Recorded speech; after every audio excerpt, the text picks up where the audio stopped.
Spirit World issue 5. Alyssa Wong and Haining. Both you guys read this, I believe. Yeah. So, how many were you behind? Just had to read this in the last one. This is the last one, okay. So, I'll go to you because I did read this morning, but I read it real quick, and a lot of the mystical stuff I got tripped up on because there were so many, not just new characters introduced, but kind of concepts. Yeah, the Jade Court is kind of a new concept for the book. Right. But yeah, go ahead. Yeah, most of that's kind of just in the background. Like most of what the issue is dealing with is kind of picking up where it was last time, where Cass and Constantine have kind of got some sort of like possession. They're not entirely sure what's going on. That's kind of the point, where it has led them to turn against Xanthi, and not intentionally. Like they're still mentally they're aware that, hey, we don't want to be attacking you. Why are we doing this? But they're conscious of their movements, but they can't control their bodies. So they are like being like puppeteered into like casting spells and like doing martial arts against them, and it's not going great. And a good bulk of the issue is them trying to figure out about how to contain this without hurting them, because they're friends, and they're clearly this is against their will. This is not what they want to be doing, and it kind of reverse engineers some the previous binding spell, but in a more non-horrific way this time. Yeah, a nicer way. That's she's talking about consensual. Xanthi's talking about how magic's all about intention, right? You got to set your intention, and people don't have time anymore for that, so they kind of just do things mindlessly, and that's kind of the key for Xanthi to like, well, they're still mindful, so I can kind of bind whatever spirit is in them, to calm it down. And it's this really nice kind of spiral page as Xanthi's using the spell stuff. There's a lot of spiral imagery in this because they're going down the spiral staircase, right? And this spell is again casting an unrelated spiral to that staircase. Right. But the way each section of that spiral is like the staircase, still like the stairs. Each one's a different panel with like a different image in it as it goes through the spell. It looks really great with it. It's a strong layout. And it does work. At least it's a temporary fix. It keeps them as a hold of themselves, so they are all back on the same side, and no one's attacking anyone anymore. Yeah, and I do like that Cass mentions, that, and so does Constantine, that Xanthi referred to them as the best martial artists and a really good sorcerer, right? So, Constantine's like, well, yeah, you do care about us, It was a nice little friendship moment. Yeah, and they get to the bottom, and there's a doorway down there to, a doorway to the Jade Court. Right. They're all over. He's like, oh, this shouldn't really be here, but I guess it is. So what you gonna do? And there's a hint that the old imp lady who's been like helping them out, Popo, may or may not be one of these gods from this pantheon in the Jade Court. And it's like, oh, okay, there's a whole lot bigger of what's been going on behind the scenes that no one has seemingly known about so far. And so the Jade Court are these group of spirits in the spirit world that have ascended into godhood. And they all kind of, in a very, Power Rangers kind of way.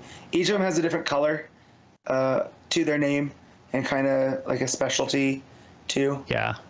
There's a page at the start which lists them all, but you don't really need to know most of them. It's just they're here so that you can recognize them later. Just the Jade one, because it's you got to remember that Popo is using green energy. Yeah, so it's the Verdant Sorceress. The Verdant Sorceress, right? And so it's heavily intimated that Popo, the grandma, was the Verdant Sorceress, but was kicked out of the Jade Council? Yeah, possibly, because when we see them at the start, they're all young, right? Right. Especially the Verdant Sorceress is seemingly younger than most of them, whereas the rest of them, you'd say, Right. Like, the 20s, maybe 30s at most, whereas she looks like a teenager comparatively. Right. And so and then the kind of crosscuts we get too is that there's some demonic spirit attacking the Jade Council and all of their people, right? In this realm, coming through that door, right? That we see our heroes travel through. Yeah. Right. So this is the part that lost me. Is that demonic spirit? Is that meant to be the verdant sorceress in a new form? I don't think so, because there's no. Yeah. They don't have any of the iconography, like the staff, right? There's none of those symbols there. So I don't think so. All right. So who is this person supposed to be then? Is it just an evil spirit? Yeah, I'm not sure we're meant to know who it is. Okay.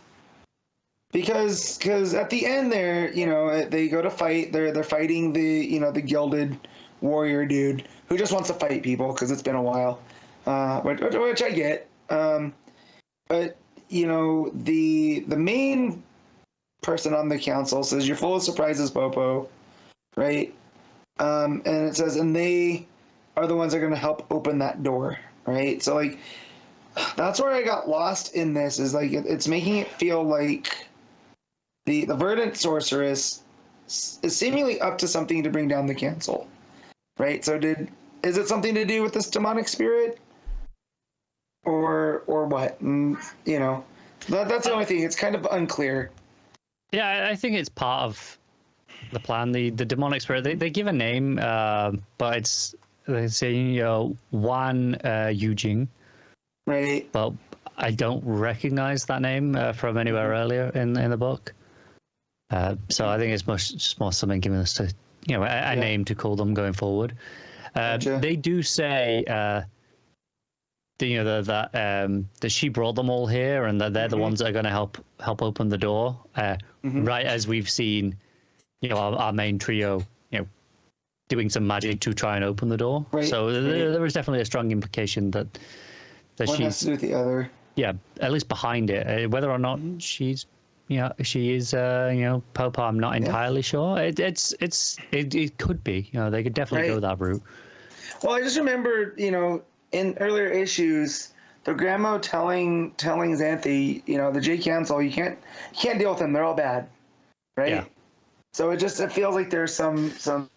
There is. We also know there's been a lot of stuff going wrong in the afterlife here, and there's. Yeah. So I wonder if it's less direct than maybe you've been jumping to here, and it's more just they've been puppeteering it towards this in a long game sort of way, as opposed to directly pointing them to the door. Yeah, because they point out that everyone's meant for reincarnation, but because of the Jade Council's ascension to the top, they're kind of in control of who gets reincarnated and who doesn't. Yeah.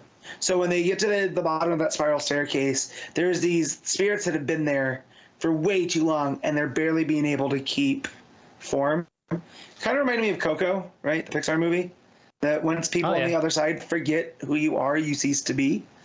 And along those same lines. But yeah, so the overall story is pretty decent. I like a lot of that stuff, but that's where, it's starting to feel like this maybe needed one or two more issues to kind of flesh out the Jade Council. Yeah, I'm definitely confused as to how this is going to wrap up in one issue. Yeah. Or if it is, or if this is going to be one of those things where they're hopefully going to get more down the line. I mean, either way, I hope there's more. I've really enjoyed this book overall so far. I think this is probably one of the messiest issues in terms of a plot perspective. It feels like they say, maybe this needed 7 or 8 issues as opposed to 6. And all of a sudden there's that realization of, we need to kind of cram a lot in here now. I'm still really enjoying all the stuff that's happening in this as I'm reading it. Like I said, I think this is definitely a bit too condensed into the back half of the series overall. It's kind of like it's a little bit messier because it's not amazingly paced over the 6 issues.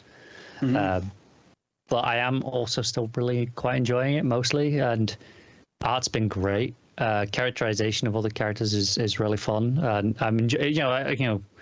There's pretty less of it in this issue than the others, but having these 3 bounce off each other has been probably a lot stronger than I would have expected going in. Like if you picked, Constantine, Cassandra Cain, and then go, and we're going to throw in another character on top of that, and it'll work. Don't just trust us. I probably would have been skeptical, but no, it's been really solid. Yeah, yeah, it's just a little bit messy on the back half, like you were saying. But yeah, it's so far all three of these books that have come out, like The Vigil, this one, and City Boy, have all been unique in their own ways. I've kind of loved all three of them. Yeah, so yeah. I do love the Asian mythology at play here because it's something I'm pretty unfamiliar with. So coming into these, it's kind of like when I was reading Monkey King, right, or Monkey Prince, and coming across all of those type of stories, it's like it's opening a whole new side for me. Yeah, I just wish it was a little bit more concise. So yeah, what you rating it? Yeah, I'm gonna give it a 6.5. I want to give it more. I think I like it more than I do on paper, but in reality, it is probably like a 6.5 this issue. I will agree with the 6.5.